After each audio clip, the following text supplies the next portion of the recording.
अस्सलाम वालेकुम and welcome to inside with Aneek Naji. ये पूरा वीक जो गुजरा और ये दौर बड़ी तब्दीलियों का, बड़े वाक़यात को हम होते हुए देख रहे हैं। एक तरफ से अमेरिका ने चाइनीज़ ईवीज़ पर जो टैक्स लगाया 102%, उसके मुकाबले में जर्मन चांसलर और स्वीडिश वज़ीर आज़म ने उसको कंडेम कर दिया है। हमने देखा कि बैनुल अक़वामी अदालत ने के चीफ प्रोसिक्यूटर ने इसराइल के वज़ीर आज़म के वारंट गिरफ्तारी का प्रोसेस शुरू कर दिया है। अमरीकी सदर उसको कंडेम करता है, लेकिन उसके बाद स्पेन, आयरलैंड और नॉर्वे आगे बढ़ के इसराइल को बतौर रियासत तस्लीम कर लेते हैं। आज आलमी अदालत ने इसराइल के लिए को हुक्म जारी कर दिया है कि वो गज़ा और रफ़ा पे हमले बंद करे, और इसराइल का जवाब है कि हम ऐसा नहीं कर सकते, ऐसा करेंगे तो इसराइल सफ़ाए हस्ती से मिट जाएगा। क्या होने जा रहा है, ये इंटरेस्टिंग वाक़यात हैं। और ख़ुद पाकिस्तान में भी ज़ाहिर है कि बहुत सियासी गर्मा गर्मी है। रऊफ़ हसन PTI के रहनुमा, उन पर अटैक हो, PTI का ऑफिस जो कि सील कर दिया गया, इमरान खान ने दोबारा से एहतजाज की एक नई कॉल दी है। उधर दूसरी तरफ भी उतना ही गुस्सा हमें नज़र आ रहा है। आज हमने गद्दारी के एक नए मुकदमे की बात सुनी, डेली टेलीग्राफ में छपे हुए आर्टिकल की बात सुनी। उसके अलावा मज़ीद सख्त एक्शन लेने की बात जो है वो हुकूमत की तरफ से मज़ीद अली परवेज़ मलिक ने भी आज एक बहुत एग्रेसिव प्रेस कॉन्फ्रेंस की। इसके अलावा इस्लामाबाद हाई कोर्ट ज़ाहिर है कि वो हर महफिल का मौजू है, वहाँ पर जो समाअत हो रही है। चूँकि इन जनरल तो पाबंदी है, हम बात नहीं कर सकते, लेकिन आज चूँकि chief justice Islamabad high court ने ख़ुद ये अलाउ किया है कि इस पर कुछ बात हो सकती है, तो जितनी मुमकिन है हम बात ज़रूर करेंगे। लेकिन जो कमेंट्स वहाँ से आए हैं और 8 जो सफ़ाती जो एक उर्दू में लिखा हुआ फ़ैसला आया है, ये इस तरह के मामलात और जो मुतालबात उठाए गए हैं, ये भी मामूल के वाक़यात नहीं है, गैर मामूली हैं। हालात यहाँ तक पहुँच गए हैं कि लाहौर हाई कोर्ट के चीफ जस्टिस ने आज निकल के जो गुफ्तगू की है वो भी बहुत गैर मामूली है, जिसमें उन्होंने बाकायदा ये कहा है कि इदारों का आपस में लड़ना मुल्क और कौम के लिए अच्छा नहीं है, और हुकूमत को चाहिए कि हमें एहतराम दे, वरना मतलब ज़ाहिर के फिर कानून की हुक्मरानी या कानून के मुताबिक जो भी वो समझेंगे वो करेंगे। ये हैं वो सवाल, ये हैं वो मौज़ूआत जिन पर बात करेंगे। हमारे साथ पैनल में शरीक गुफ्तगू होंगे जनाब रज़ा रूमी साहब, जो न्यूयॉर्क से हमें ज्वाइन कर रहे हैं। उनको बहुत बहुत वेलकम, इनका बहुत शुक्रिया, उन्होंने वक्त दिया। एजाज़ सैयद साहब इस्लामाबाद से हमें ज्वाइन कर रहे हैं, इनका बहुत बहुत शुक्रिया कि उन्होंने हमें वक्त दिया। और इनके साथ लाहौर स्टूडियो में मुझे ज्वाइन करेंगे चौधरी अकरम साहब। गुफ्तगू का सिलसिला मैं शुरू करता हूँ जी। पहला सवाल रज़ा रूमी साहब से, आप न्यूयॉर्क में बैठे हैं, इतने बड़े ये वाक़यात हो रहे हैं, आप न्यूयॉर्क में उन्हें किस तरह से देख रहे हैं? और आज ही आलमी अदालत के इस फैसले के बाद यानी कि जनरल फीलिंग न्यूयॉर्क, अमेरिका, आप कैसे इसको देख रहे हैं? जी बहुत शुक्रिया अनीक भाई। ये बहुत अहम आलमी अदालत की तरफ से फैसला आया है। इससे पहले भी आपको याद हो, जनूबी अफ्रीका यही मामला लेकर गया था, जिसमें ये इल्ज़ाम था कि जो जेनोसाइड है या कत्लेआम एक कम्युनिटी का या एक गिरोह का, वो इसराइल कर रहा है। और उसके ऊपर भी रूलिंग दी थी इसी अदालत ने कि उसकी तहकीकात होनी चाहिए, लेकिन इसराइल ने वो तहकीकात रोकी। वहां पर आज़ाद जो इन्वेस्टिगेटर्स थे उनको नहीं जाने दिया। अब रफ़ा के ऊपर जो उन्होंने हमला शुरू कर दिया, वह बमबारी बदस्तूर जारी है। तो उसके रिस्पांस में आज उन्होंने यही आलमी अदालत ने कहा है कि फिल फौर इसको बंद किया जाए और वहां पर जाने दिया जाए लोगों को, ताकि वो देखें कि जंगी जराइम इसराइल की तरफ से हुए या नहीं हुए। और वहां पर आपको पता है कहत का भी आलम है, क्योंकि वहां पे अक्सर आधी से ज्यादा आबादी जो है उसको खाना पीना दस्तयाब नहीं, पानी नहीं उनको मैसर, तो उसके लिए भी उन्होंने ऑर्डर किया है कि वहां पर जाएं। अब अमेरिका में तो जाहिर बात है, अमेरिका तो आपको पता है जो अमेरिकी हुकूमत है वो तो मुकम्मल तौर पे इसराइल के पीछे है, और इसराइल तो इनकार ही करेगा। सिक्योरिटी काउंसिल में भी अमेरिका उनकी साइड लेगा, लेकिन जो अमेरिकी अवाम है उनकी अक्सरियत जो है वो इस वक्त फलस्तीनियों के साथ है। वो ये कहते हैं कि इसको जंग बंदी की जाए, ताकि वहां पर जो इंसानी हकूक और इंसानियत का जो जनाजा अच्छा रूमी साहब, है। मैं आपसे गुजारिश करना चाहूँगा कि ये जो तलखियाँ नेटो में आ रही हैं, मतलब ये कि ये एक तो बिल्कुल आमने सामने होते हुए दिखाई दे रहे हैं, तो आपको नेटो का मुस्तकबिल यानी ये काबू पा जाएंगे इन डिफरेंसेस पे, या बढ़ती हुई बात दिखाई दे रही है? देखिए, नेटो के अंदर बिल्कुल ये तलखियां मौजूद थी पहले भी, अभी वो उनका ज्यादा इजहार हुआ है। फिलहाल तो कुछ नहीं होगा, लेकिन अगर यहाँ पर नवंबर में सदर ट्रंप मुंतखब हो जाते हैं तो वो तो कह चुके हैं पहले भी कई बार कि वो नेटो में यकीन ही नहीं करते। वो उसे अमेरिका जो उसकी फंडिंग करता है नेटो की, वो बंद कर देंगे।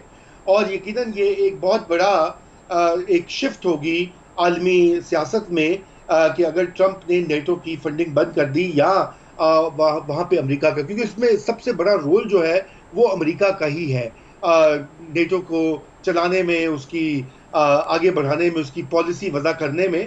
और लेकिन ये कि फिर वो एक यूरोपियन इदारा बन जाएगा और फिर देखिए उसके मुस्तकबिल के खदोखाल क्या बनते हैं। फिलहाल वो कहना कबल अज वक्त होगा अनिक भाई।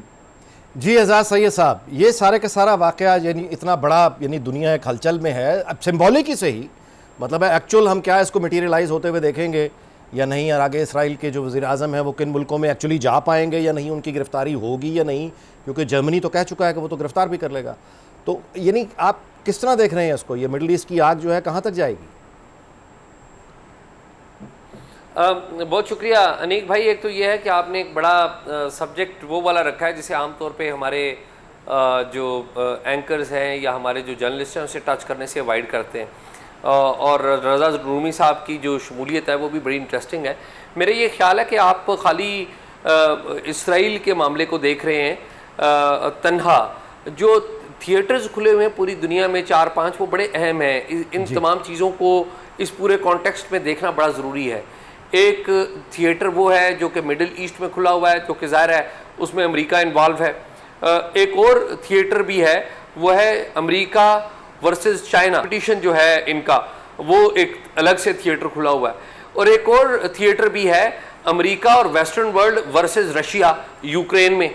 तो ये जो 3-4 थिएटर खुले हुए हैं ये बड़े अहम हैं और इनको इनके साथ मिलाकर देखना होगा। और इसमें इस रीजन अगर साउथ एशिया में आकर देखें तो साउथ एशिया में 2 और चीज़ें बड़ी अहम हैं। साउथ एशिया में इसी थिएटर से कनेक्टेड जो है वो ईरान है और इसी कॉन्टेक्स्ट में एक नया थिएटर भी है, वो है इंडिया का जो थिएटर है कि इंडिया एक इमर्जिंग पावर बन रही है और अमेरिका भी उसे अपनी कंपटीशन में देखता है और चाइना भी उसे अपने कंपटीशन में देखता है। तो इस सारे अगर मंजरनामे को मिलाकर देखें तो उसमें लग ये रहा है कि जो जितना पावरफुल है वो उतना ही ज़्यादा जो इंटरनेशनल जो लॉज हैं, इंटरनेशनल प्रिंसिपल्स हैं, उनको वायलेट कर रहा है। और ये वायलेशन का जो सिलसिला है वो आज नहीं हुआ। आज हम देख रहे हैं ना कि इसराइल कर रहा है ये सारी चीज़ें। इसकी इब्तिदा खुद अमेरिका ने की थी और ये अमेरिका ने उस वक्त की थी 2003 में, जब सिक्योरिटी काउंसिल ने अमेरिका को रोका था कि वो वेपन्स ऑफ मैस डिस्ट्रक्शन के नाम पर इराक में ना जाए। लेकिन वो गलत आर्ग्यूमेंट की बुनियाद पर इराक में गया। यूएन को उसने जिसे कहते हैं किसी को भी खातिर बिल्कुल मद्देनजर नहीं रखा, नजरअंदाज किया। और आज जो बाकी पावर्स हैं, इसराइल हो गया, रशिया हो गया, तो वो जो जितना पावरफुल है वो अपनी पावर को इस्तेमाल कर रहा है। जी चौधरी अकरम साहब, एक रहनुमा है बर्नी सैंडर्स, उनका ये कहना है कि ये अगर इसराइल को इस तरह की इजाज़त दी गई तो ये प्रेसिडेंट बन जाएगा कि कोई भी मुल्क जब जंग करेगा तो वो इन तमाम सिविलियन आबादियों को, हलाकतों को इसराइल का मॉडल बताकर तो वो कर गुजरेगा। सो आप आज की इस गुफ्तगू पे क्या कहेंगे? बिस्मिल्लाहिर्रहमानिर्रहीम। आपका शुक्रिया अनिक भाई। बात यह है कि इसराइल जो है उसकी जो जारहियत है वो आज दुनिया में होने वाली नई अलाइनमेंट्स की तरफ लेके जा रही है लोगों को, और वो सिंबॉलिकली इसराइल आगे बढ़ रहा है। और लेकिन बुनियादी तौर पे अमेरिका को, रशिया को और चाइना को अपनी अलाइनमेंट्स और जो दुनिया में जो ममालिक उनके साथ चलना चाहते हैं उनका अपना अपना नुक्ता नज़र खुल के सामने आ रहा है। और सारी दुनिया अपने अपने मफादात की खातर बहुत अरसे से इस जारहियत को खामोशी से बर्दाश्त कर रही है। अगर आप रियलिटी में गुफ्तगू करना चाहेंगे तो पूरी दुनिया के अवाम तो शायद इस जारहियत के साथ नहीं खड़े हुए, लेकिन दुनिया की जो हुकूमतें हैं वो खामोश हैं। आज तक उन्होंने इस रशिया के ऊपर जो इसराइल में कर रहा है जारहियत फ़लस्तीन के ऊपर, उस पर कोई आलमी रद्द-ए-अमल आपके सामने नहीं आया।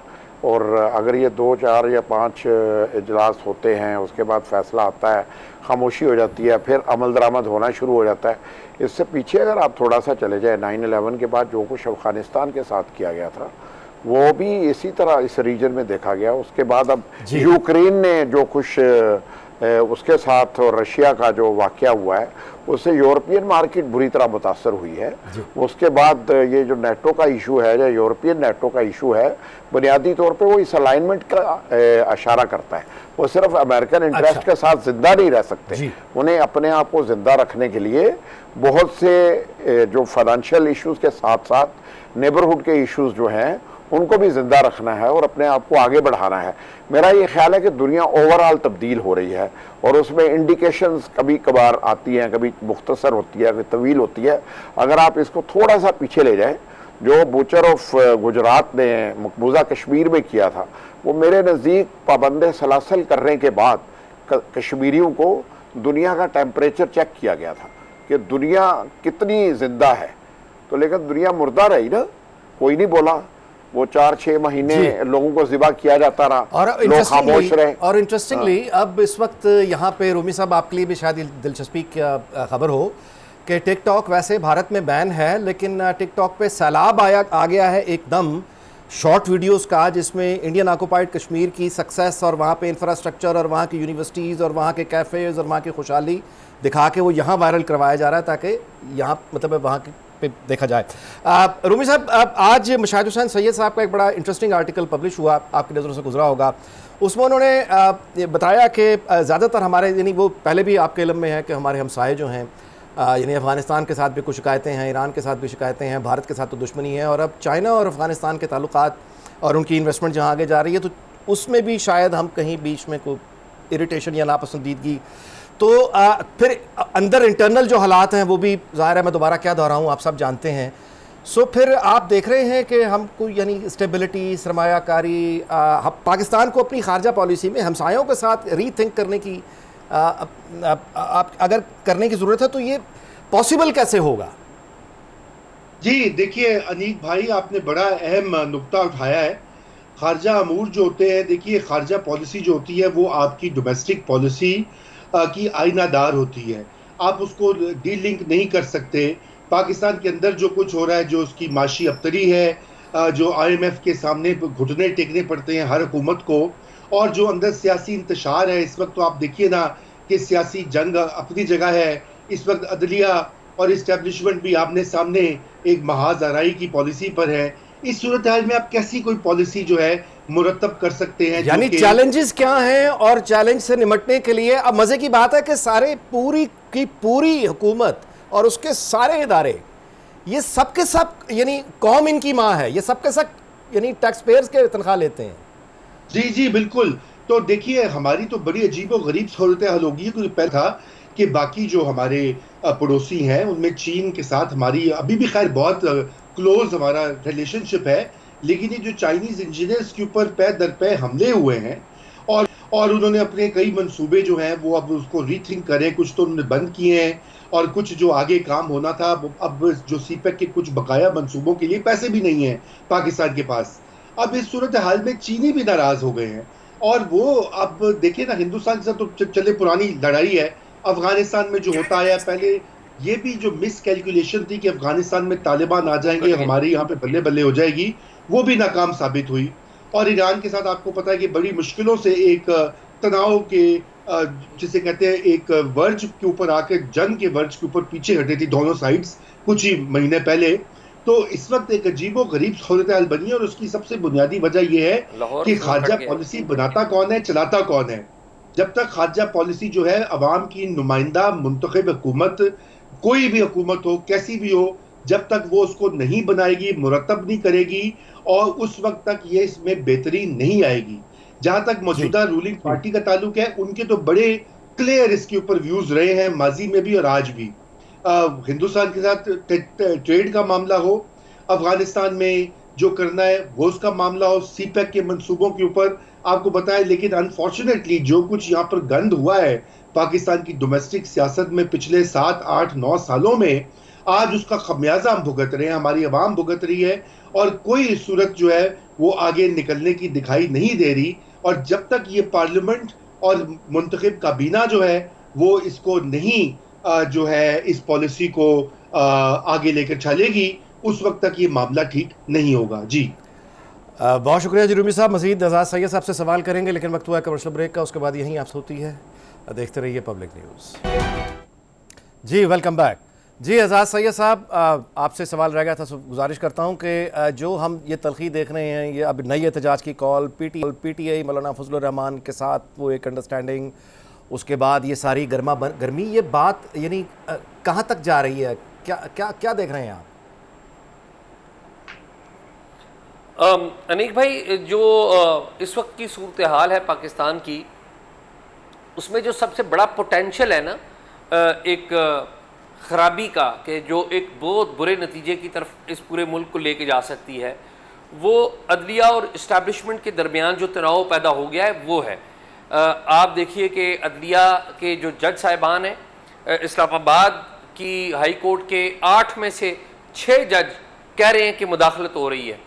सुप्रीम कोर्ट के जजेस, वो उनके बाज़ जजेस उनके साथ हैं, लाहौर हाई कोर्ट के जजेस उनका साथ दे रहे हैं। इसी तरह खैबर पख्तूनख्वा की जो हाई कोर्ट है, उनके बाज़ जजेस ने भी ये बातें कही हैं। और उस सारे पस मंज़र के साथ जो अदालत में आज शायर और जो प्रोड्यूसर है फरहाद अहमद, उनके हवाले से जो समाअत हुई है, तो ये एक ऐसा लग रहा है कि अगर ये मामला स्मूथली इसका अंजाम ना हुआ तो ये एक एक्सीडेंट हो सकता है, और ये आहिस्ता आहिस्ता ये ख़राब हो के, गॉड फॉरबिड, पाकिस्तान की जमहूरियत के वाले से कोई इतनी अच्छी बैकग्राउंड नहीं है।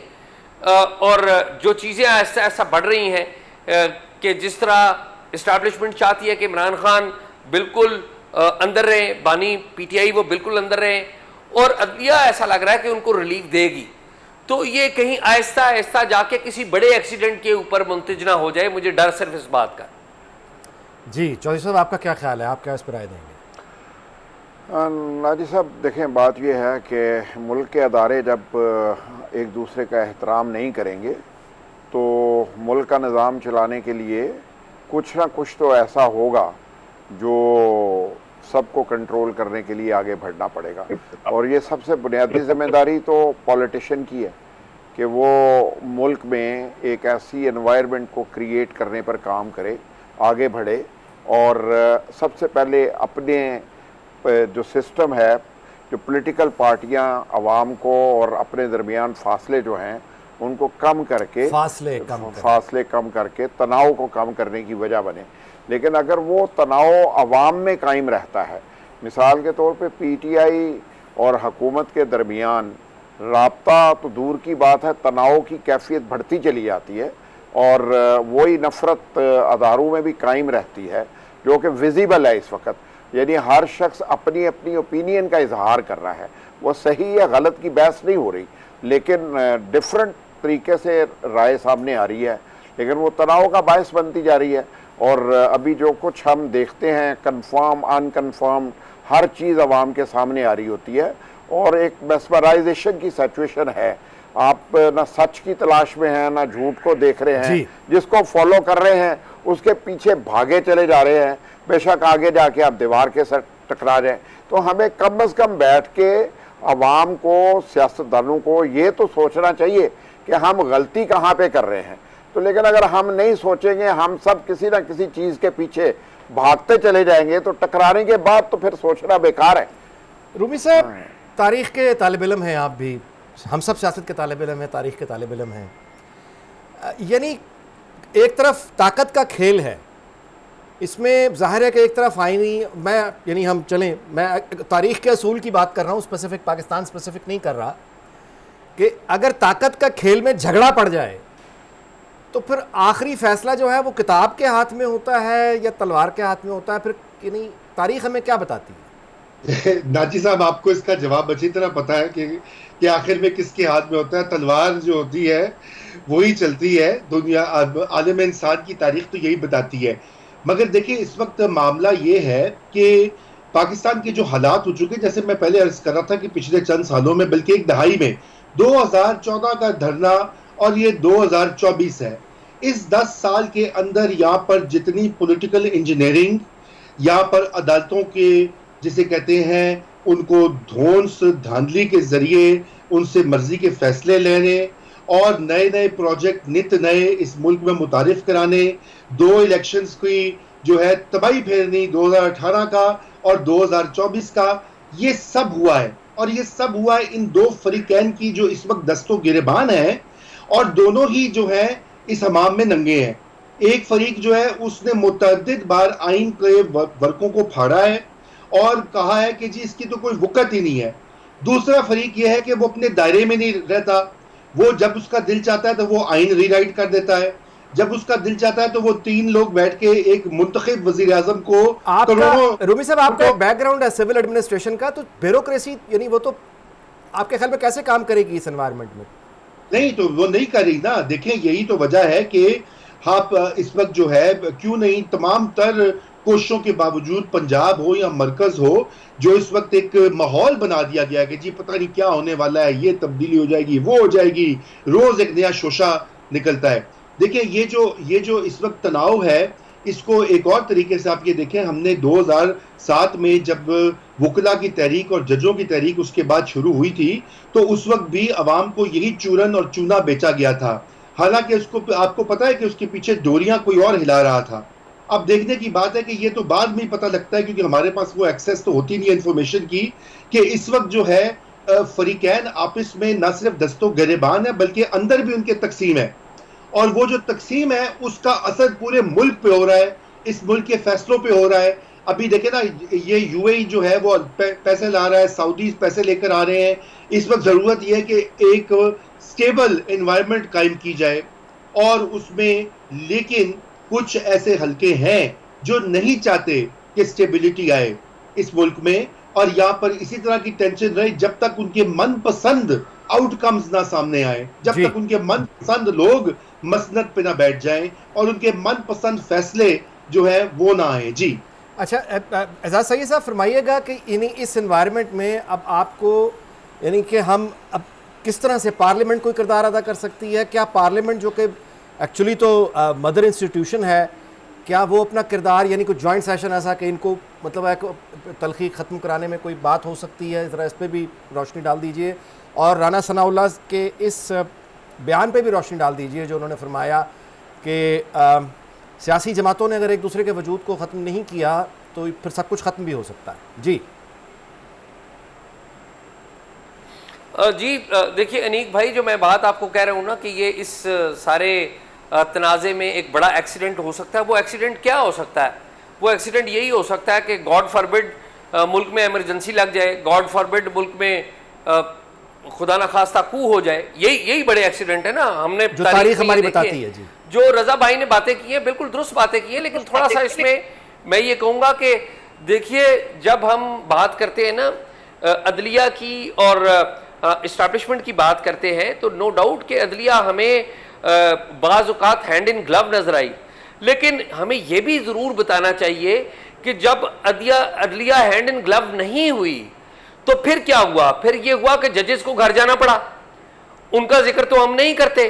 और अगेन वही बात है कि जब एथेंस और स्पार्टा के दरमियान वो एंशिएंट यूनान में झगड़ा हुआ तो एथेंस में इल्म बड़ा था, वहाँ पर तो इल्म खिर्द की बात होती थी, डेमोक्रेसी की बात होती थी, लेकिन जो स्पार्टा है वहाँ पर लड़ाई होती थी, वो तो तलवार वाले लोग थे।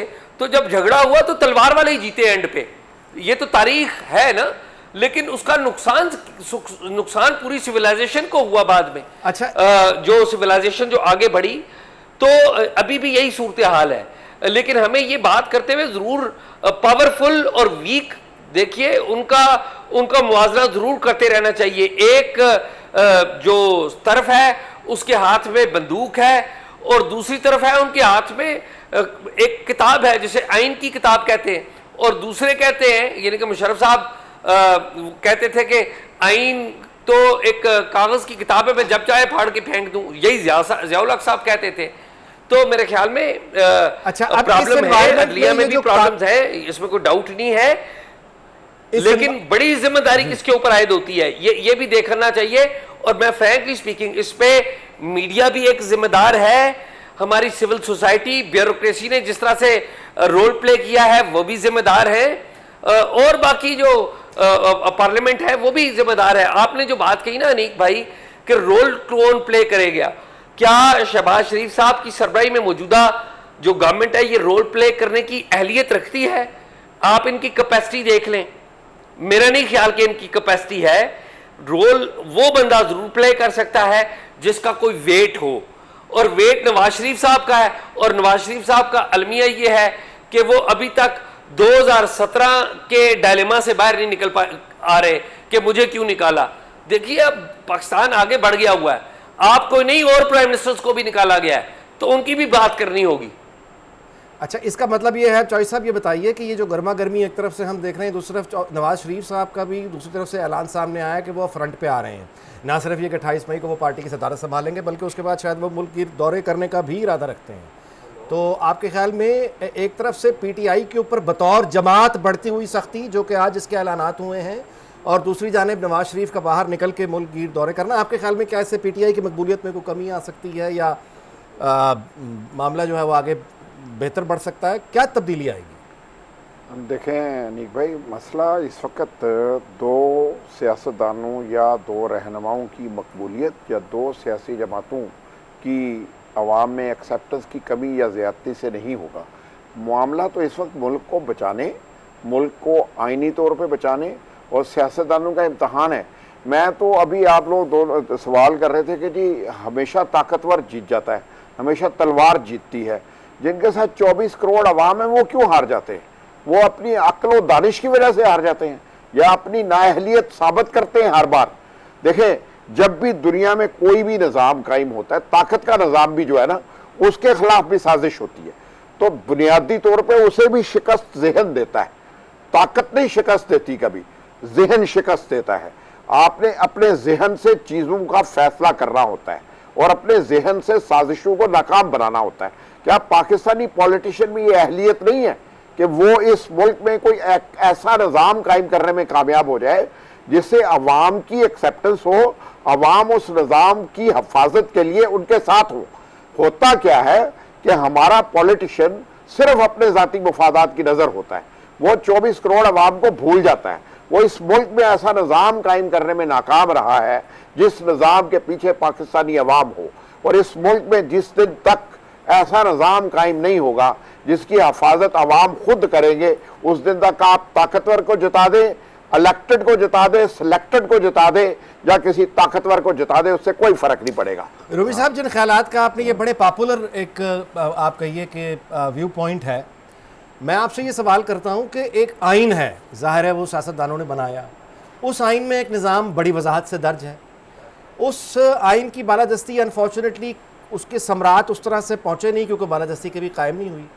तो फिर इस आइन के होते हुए हम किसी दूसरे निज़ाम को जब आइडियलाइज करते हैं तो ये कितना फेयर है?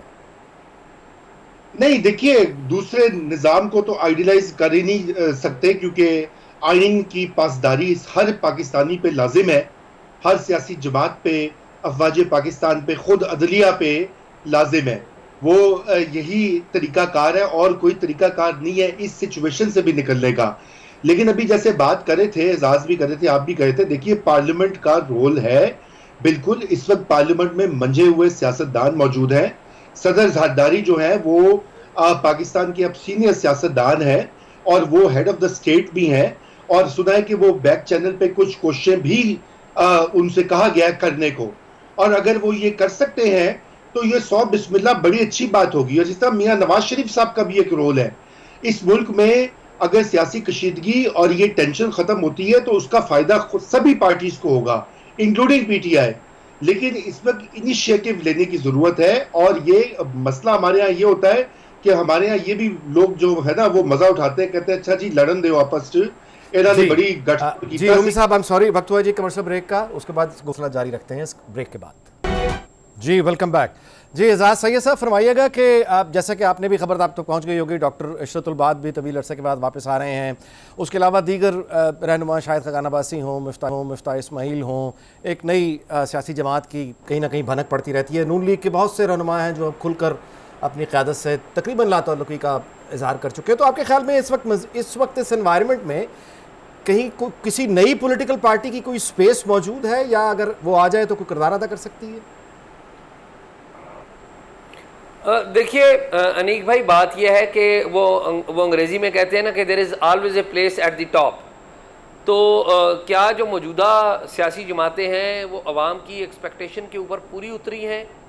ये इस बात का जवाब मेरे ख्याल में मैं नहीं देता, आप खुद अपने आप से पूछ लें। अगर तो वो पूरी उतरी हैं तो फिर तो कोई गुंजाइश नहीं है, और अगर पूरी नहीं उतरी हैं तो फिर बिल्कुल गुंजाइश मौजूद है। आप देखिए ना कि इस वक्त पाकिस्तान मुस्लिम लीग नून पंजाब की एक बड़ी जमात है, पाकिस्तान तहरीक इंसाफ भी एक बड़ी जमात है। एक जमात जो है वो बिल्कुल इस्टेब्लिशमेंट के साथ दू बदू हुई है, और दूसरी जमात ने इस्टेब्लिशमेंट के साथ हाथ मिला लिया हुआ है, और जो दू बदू हुई है माजी में उसने हाथ मिलाया हुआ था। और पीपल्स पार्टी का भी यही हाल है कि कभी उनकी इस्टेब्लिशमेंट के साथ बड़ी दोस्ती रही है और कभी उनके साथ मामलात ख़राब हैं, और आजकल दोस्ती के दिन इनके चल रहे हैं।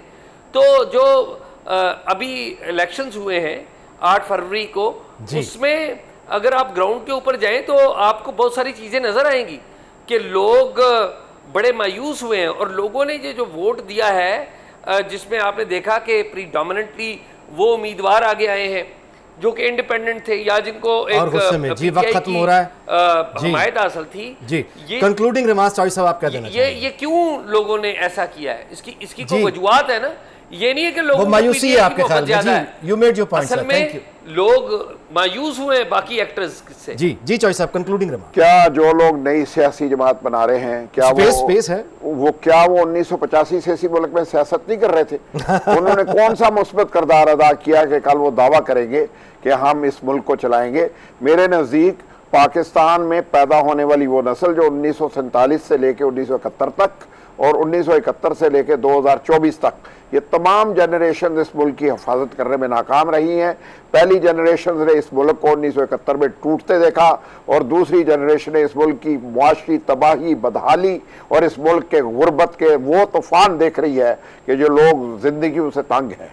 तो इसलिए मेरा ख्याल है कि इन सियासतदानों के अलावा हमें नौजवान की आदत के लिए लोगों को खुद अपने हालात को बेहतर बनाने के लिए खुद फैसला करना चाहिए कि हमें किन लोगों की ज़रूरत है, इन पर तकिया मत करें।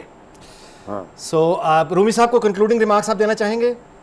नहीं, बिल्कुल मैं इत्तेफाक करता हूं कि अगर वही चेहरे और वही लोग दोबारा से एक और पार्टी बना लेंगे, जब तक देखिए असल चीज़ है कि इस पार्टी का एजेंडा क्या होगा। क्या ये पाकिस्तान की जो बड़े बड़े मसाइल के लिए कोई हल मौजूद है, या यही वाला IMF के पास जाने वाला हल है? तो फिर तो मुझे नहीं समझ आती कि क्या नई पार्टी की ज़रूरत है। जी तीनों मेहमानों को बहुत बहुत शुक्रिया। बड़ी मतलब है पुरमगज़ गुफ्तगू रही। कुछ यही होता है कि आदमी सीखता चला जाता है गुफ्तगू से, यही मकसद होता है महफिल का। मामला ये है कि मैं शो का अख्ताम इस बात पे करूँगा कि पाकिस्तान को इस वक्त, वैसे तो खैर जब से होश संभाला है नाजुक मराहिल से में पाकिस्तान को मतलब देखा है, लेकिन यकीनन इस वक्त आप रीजन में देख लीजिए, अपने दाएं बाएं ममालिक में देख लीजिए, इंटरनेशनल स्टैंडिंग देख लीजिए, आप फाइनेंसेस देख लीजिए, आप पॉलिटिकल एनवायरनमेंट देख लीजिए, अगेन इसके अलावा कुछ नहीं कहा जा सकता कि parliament being the mother of all institutions, बड़े लीडर्स वहाँ मौजूद हैं, नवाज शरीफ मौजूद हैं, सदर आसिफ अली जरदारी हैं। इनके तजुर्बे से अगर फ़ायदा उठाया जाए, मुमकिन है कि हम अपनी पेचीदगियों का कोई हल निकाल लें। इसका मतलब ये नहीं है कि हम एक दूसरे को पसंद करें, इसका मतलब सिर्फ ये है कि एक दूसरे के वजूद की हकीकत को तस्लीम कर लें और उसके साथ को एग्जिस्टेंस यानी साथ पुरअमन तरीके से कैसे रहना है, ये बहुत मुश्किल नहीं है। आइन में सब दर्ज है, लेकिन उसकी बालादस्ती चाहिए। अब मुलाकात होगी आपसे कल शब 10 बजे पब्लिक न्यूज़ पर। इस दुआ के साथ कि अल्लाह ताला पाकिस्तान को शाद और आबाद रखे। आपसे इजाज़त चाहता हूँ। अल्लाह हाफ़िज़।